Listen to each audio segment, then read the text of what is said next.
Hello नमस्कार साथियों। आज की इस वीडियो में मैं आपको क्लास 12 पॉलिटिकल साइंस के लघु उत्तरीय प्रश्न उत्तर बताने वाला हूं, जो आपके बिहार बोर्ड एग्जाम की दृष्टिकोण से बहुत इंपॉर्टेंट है। इसी वजह से आप इस वीडियो को ध्यान से अंत तक देखेंगे। और अगर आप हमारे यूट्यूब चैनल पे नए आए हैं तो प्लीज़ इसे सब्सक्राइब करेंगे, लाइक करेंगे और अपने दोस्तों को भी शेयर करेंगे। चलिए फास्ट में इसके सभी क्वेश्चन को सॉल्व करते हैं। तो प्रथम क्वेश्चन है कि एक ध्रुवीय व्यवस्था का आशय स्पष्ट करें। तो इसका आंसर लिखेंगे कि शीत युद्ध के समय, यानी कि शीत युद्ध कब हुआ तो 1945 से 51, दो अलग अलग गुटों में शामिल देशों के बीच शक्ति का बंटवारा था। शीत युद्ध के समय संयुक्त राष्ट्र अमेरिका और सोवियत संघ इन दो अलग अलग शक्ति केंद्रों के अगुवा थे। सोवियत संघ के पतन के बाद दुनिया में एकमात्र महाशक्ति अमेरिका बचा। जब अंतर्राष्ट्रीय व्यवस्था किसी एक महाशक्ति या कहें कि उद्धत महाशक्ति के दबदबे में हो तो बहुधा इसे एक ध्रुवीय व्यवस्था भी कहा जाता है। भौतिकी के शब्द ध्रुव का यह एक तरह से भ्रामक प्रयोग है। अंतर्राष्ट्रीय व्यवस्था में ताकत का एक ही केंद्र हो तो वर्चस्व शब्द के इस्तेमाल से वर्णित करना ज़्यादा उचित होगा। नेक्स्ट क्वेश्चन है, यूरोपीय संघ और आसियान के दो समान उपयोगी निर्णयों का उल्लेख कीजिए। इसका आंसर लिखेंगे कि यूरोपीय संघ और आसियान दोनों ने ही अपने अपने इलाकों में चलने वाली ऐतिहासिक दुश्मनियों और कमजोरियों का क्षेत्रीय स्तर पर समाधान ढूंढा। साथ ही इन्होंने अपने अपने इलाकों में अधिक शांतिपूर्ण और सहकारी क्षेत्र व्यवस्था विकसित करने की तथा इस क्षेत्र के देशों की अर्थव्यवस्थाओं को समूह बनाने का दिशा में काम किया। नेक्स्ट क्वेश्चन है कि भारत मानव अधिकार का प्रबल समर्थक क्यों है? 3 का स्पष्ट करे, यानी कि वर्णन करे। भारत कहते हैं कि भारत मानव अधिकार का प्रबल समर्थक क्यों है? इसका आंसर लिखेंगे कि मानव अधिकार ऐसे अधिकार को कहते हैं जो कि प्रत्येक मनुष्य को पहचान देने के नाते अवश्य ही प्राप्त होने चाहिए। भारत मानव अधिकारों का प्रबल समर्थक है। इसके 3 प्रमुख कारण निम्नलिखित है। प्रथम है कि भारत का यह मानना है कि आधुनिक युग में कोई भी स्वतंत्र व लोकतांत्रिक देश मानव अधिकारों के बिना न तो प्रगति कर सकता और न ही उस देश में शांति स्थापित कर सकती है। दूसरा पॉइंट लिखेंगे, मानव अधिकार ऐसे अधिकार है जो कि मानव की उन्नति व प्रगति के लिए अति आवश्यक व महत्वपूर्ण है। तीसरा पॉइंट लिखेंगे कि भारत विश्व शांति तथा मानवता के उत्थान में विश्वास रखता है, इसलिए वह मानव अधिकारों का प्रबल समर्थक है। नेक्स्ट क्वेश्चन है, प्रतिवर्ष 10 दिसंबर को संपूर्ण विश्व में मानव अधिकार दिवस के रूप में क्यों मनाया जाता है? तो इसका आंसर लिखेंगे 10 दिसंबर को संपूर्ण विश्व में मानव अधिकार दिवस के रूप में इसलिए मनाया जाता है क्योंकि 10 दिसंबर 1948 ईस्वी को मानव अधिकारों का घोषणा पत्र स्वीकार किया गया था। इस घोषणा पत्र के द्वारा संयुक्त राज्य के सदस्य देशों ने सरकारों से यह अपेक्षा की जाती है कि वे अपने नागरिकों का और मानव अधिकार हैं जो किसी सभी मनुष्यों को मानव होने के नाते मिलने ही चाहिए। संयुक्त राष्ट्र की आर्थिक सामाजिक परिषद ने 1946 ईस्वी में मानव अधिकारों की समस्या के बारे में एक आयोग की नियुक्ति की। आयोग ने 1948 ईस्वी में अपनी रिपोर्ट संयुक्त राष्ट्र की महासभा को प्रदान की और संयुक्त राष्ट्र की महासभा ने 10 दिसंबर 1948 ईस्वी को मान अधिकारों के घोषणा पत्र को स्वीकृति दे दी, जिसमें 20 मानव अधिकारों की एक सूची का वर्णन किया गया था। अतः प्रति वर्ष 10 दिसंबर को संपूर्ण विश्व में मानव अधिकार दिवस मनाकर प्रत्येक देश की सरकार को यह याद दिलाया जाता है कि वे अपने नागरिकों को उन्नति व विकास के लिए मानव अधिकार प्रदान करें। नेक्स्ट क्वेश्चन है कि निशस्त्रीकरण शब्द को स्पष्ट कीजिए। तो निशस्त्रीकरण का अर्थ है मानवता का संहार करने वाले अस्त्र शस्त्रों का निर्माण बंद हो, वह आणविक शस्त्रों का प्रतिबंध लगे। विश्व के अनेक देशों ने अणुबम तथा हाइड्रोजन बम बना लिए हैं और कुछ बनाने की तैयारी कर रहे हैं। इससे अंतर्राष्ट्रीय शांति को दिन प्रतिदिन खतरा बढ़ रहा है। एक देश द्वारा बनाए गए संहारक शस्त्रों का उत्तर दूसरा देश अधिक विनाशक शस्त्र का निर्माण करके देता है। भारत प्रारंभ से ही निशस्त्रीकरण के पक्ष में रहा है। इस दृष्टि से संसार में होने वाले किसी भी सम्मेलन का भारत ने स्वागत किया। 1961 ईस्वी में भारत ने अणुबम न बनाने का प्रस्ताव संयुक्त राष्ट्र संघ की साधारण सभा में रखा था। भारत प्रारंभ से ही निशस्त्रीकरण के पक्ष में रहा। इस दृष्टि से संसार में होने वाले किसी भी सम्मेलन का भारत ने स्वागत किया। 1961 ईस्वी में भारत ने अणुबम न बनाने का प्रस्ताव संयुक्त राष्ट्र संघ की साधारण सभा में रखा था। जेनेवा में होने वाले निशस्त्रीकरण सम्मेलन में भारत ने महत्वपूर्ण भूमिका निभाई। अब नेक्स्ट क्वेश्चन है कि जन आंदोलन की प्रकृति पर अति लघु टिप्पणी लिखिए।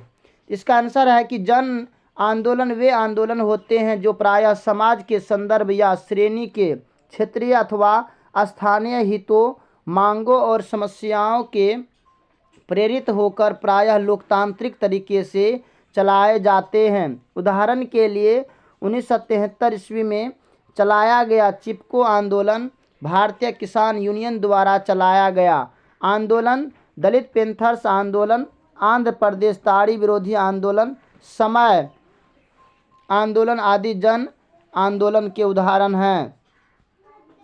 नेक्स्ट क्वेश्चन है कि सुरक्षा परिषद के क्या कार्य हैं। सुरक्षा परिषद के क्या कार्य है अथवा सुरक्षा परिषद पर संक्षिप्त टिप्पणी लिखें। इसका आंसर लिखेंगे कि सुरक्षा परिषद संयुक्त राष्ट्र की कार्यपालिका के समान है। इसके 15 सदस्य होते हैं, जिनमें 5 अस्थायी सदस्य हैं, अमेरिका, इंग्लैंड, फ्रांस, चीन और रूस। पहले सोवियत संघ इसका अस्थायी सदस्य था, परंतु जनवरी 1992 में सोवियत संघ की समाप्ति के बाद यह स्थान रूसी गणराज्य को दे दिया गया। इसके अन्य 10 सदस्य महासभा के द्वारा 2 वर्ष के लिए चुने जाते हैं। भारत कई बार सुरक्षा परिषद का सदस्य चुना जा चुका है। 1992 ईस्वी में सुरक्षा परिषद की एक विशेष बैठक हुई, जिसमें इसके अस्थायी सदस्यों की संख्या बढ़ाए जाने पर जोर दिया गया और भारत का इसका अस्थायी सदस्य बनाए जाने के विचार से जोड़ पकड़ा। कुछ लोग अस्थायी सदस्यता के प्रावधान को समाप्त करना चाहते हैं और सभी सदस्यों को समान समझे जाने पर जोर देते हैं। अस्थायी सदस्य को किसी भी प्रस्ताव पर वीटो का अधिकार है। नेक्स्ट क्वेश्चन इसमें और लिखेंगे कि सुरक्षा परिषद के कार्य निम्नलिखित है। अगर आपसे क्वेश्चन पूछेगा कि सुरक्षा परिषद के कार्य क्या क्या है, लिखिए, तो ये सारे पॉइंट नोट करना है। सुरक्षा परिषद के कार्य निम्नलिखित है। यह विश्व में शांति स्थापित करने के लिए उत्तरदायी है और किसी भी मामले पर जो विश्व शांति के लिए खतरा बना हुआ हो विचार कर सकती है। नेक्स्ट है कि यह किसी भी देश द्वारा भेजी गई किसी भी शिकायत पर विचार करती है और मामले या झगड़े का निर्णय करती है।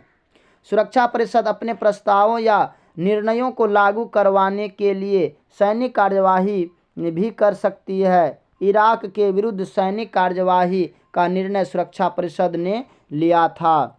नेक्स्ट क्वेश्चन है कि निशस्त्रीकरण को परिभाषित करें। निशस्त्रीकरण के मुद्दे पर भारत क्या भूमिका निभाता रहा है। तो निशस्त्रीकरण का अर्थ है विश्व शांति के एक घातक हथियारों पर रोक लगाना। निशस्त्रीकरण में भारत की भूमिका निम्नलिखित है। प्रथम है कि भारत ने घोषणा की, थोड़ा टेपिंग में मिस्टेक हुआ है, यहाँ से लिखेंगे फिर, कि भारत हथियारों की दौड़ से बाहर रहकर आवश्यक न्यूनतम परमाणु अवरोध शक्ति बना रहे हैं। देखिए भारत ने क्या घोषणा किया, प्रथम घोषणा किया कि भारत हथियारों की दौड़ से बाहर रहकर आवश्यक न्यूनतम परमाणु अवरोध शक्ति बना रहेगी। दूसरा लिखे हैं कि परमाणु हथियार का सिद्धांत को स्वीकार किया। भारत भविष्य में क्या है, भूमिगत परमाणु विस्फोट नहीं करेगा। हथियारों के संदर्भ में भारत ने स्वेच्छा से इनको पहले प्रयोग न करने के भारत ने विश्व समुदाय के समक्ष पहले प्रयोग न करने की समझौते को परमाणु हथियारों की समाप्ति की ओर एक कदम के रूप में सुलझाया। तीसरा पॉइंट और लिखेंगे कि भारत संयुक्त राष्ट्र में निशस्त्रीकरण के मुद्दे पर सक्रिय भूमिका निभाता रहा है। यह जनेवा निशस्त्रीकरण आयोग का एक सदस्य था। डॉक्टर होमी जहांगीर भाभा जो 1955 ईस्वी में संयुक्त राष्ट्र के परमाणु ऊर्जा के शांतिपूर्ण प्रयोग के लिए हुए प्रथम सम्मेलन के निर्वाचित अध्यक्ष थे। भारत ने 1957 ईस्वी में वीना में अंतर्राष्ट्रीय परमाणु ऊर्जा एजेंसी के गठन में निर्णायक भूमिका निभाई थी। भारत ने 1988 ईस्वी में निशस्त्रीकरण को समर्पित संयुक्त राष्ट्र महासभा में विश्व को परमाणु हथियारों से मुक्त और अहिंसक विश्व व्यवस्था बनाने के लिए एक कार्य योजना प्रस्तुत की। नेक्स्ट क्वेश्चन है कि संयुक्त राष्ट्र का महासचिव पर संक्षिप्त टिप्पणी लिखे। इसका आंसर लिखेंगे कि संयुक्त राष्ट्र महासचिव संयुक्त राष्ट्र के कार्यों का संचालन करने के लिए एक सचिवालय है। इसके अध्यक्ष को महासचिव कहा जाता है। सर्वप्रथम नॉर्वे के त्रिगवेली प्रथम महासचिव बने थे। वर्तमान महासचिव कोफी अन्नान है, ये दोबारा निर्वाचित हुए हैं। महासचिव के प्रमुख कार्य निम्नलिखित होते हैं। प्रथम महासचिव सुरक्षा परिषद, आर्थिक तथा सामाजिक परिषद आदि की बैठकों को आमंत्रित करता है। दूसरा लिखेंगे संघ के विभिन्न अंगों के द्वारा लिए गए निर्णयों को लागू करता है। तीसरा पॉइंट लिखेंगे यदि विश्व में कहीं भी शांति को खतरा पैदा होता है तो उसकी सूचना सुरक्षा परिषद को देता है। चौथा लिखेंगे सचिवालय के सारे कार्यों की रिपोर्ट महासभा को देता है। पांचवा लिखेंगे अंतर्राष्ट्रीय विवादों को सुलझाना, अंतर्राष्ट्रीय समस्याओं का सर्वेक्षण, अंतर्राष्ट्रीय गोष्ठी का आयोजन आदि। नेक्स्ट क्वेश्चन है कि संयुक्त राष्ट्र के सिद्धांत का वर्णन कीजिए। इसका आंसर लिखेंगे कि संयुक्त राष्ट्र के सिद्धांत संयुक्त राष्ट्र अप उद्देश्यों की सिद्धि के लिए निम्नलिखित सिद्धांतों के अनुसार कार्य करता है। प्रथम, संयुक्त सभी सदस्यों की प्रभुसत्ता और समानता के सिद्धांत में विश्वास रखता है। सभी सदस्य राष्ट्रों का यह कर्तव्य है कि इस चार्टर के अनुसार उनकी जो जिम्मेवारियां हैं वे ईमानदारी के साथ निभाएं। तीसरा पॉइंट लिखेंगे सभी सदस्य राष्ट्र अपने विवादों का निपटारा शांतिपूर्ण तरीकों से करें। चौथा लिखेंगे अन्य राष्ट्रों की अखंडता और राजनीतिक स्वाधीनता का आदर करें। पांचवा लिखेंगे संयुक्त राष्ट्र चार्टर के अनुसार कोई कार्यवाही करे तो सभी सदस्य राष्ट्रों को उसको सहायता करनी चाहिए। और छठा लिखेंगे संयुक्त राष्ट्र उन मामलों में हस्तक्षेप नहीं करेगा जो अनिवार्य रूप से किसी राज्य के आंतरिक अधिकार क्षेत्र में आते हैं। तो माय डियर स्टूडेंट्स, हमने 10 इम्पॉर्टेंट क्वेश्चन को करवाए हैं जो कि आपके बिहार बोर्ड एग्जाम की दृष्टि से बहुत इम्पॉर्टेंट है। अब इससे आगे का क्वेश्चन हम इसके पार्ट 3 में बनाएंगे। बाकी आपको ये वीडियो कैसा लगा आप हमें कमेंट में बताएंगे। अगर आपको अच्छा लगा होगा तो प्लीज़ आप हमारे इस चैनल को सब्सक्राइब करेंगे, लाइक करेंगे और अपने दोस्तों को भी शेयर करेंगे। बाकी thanks very much, all the best. फिर मिलते हैं आगे की वीडियो में, तब तक के लिए जय हिंद।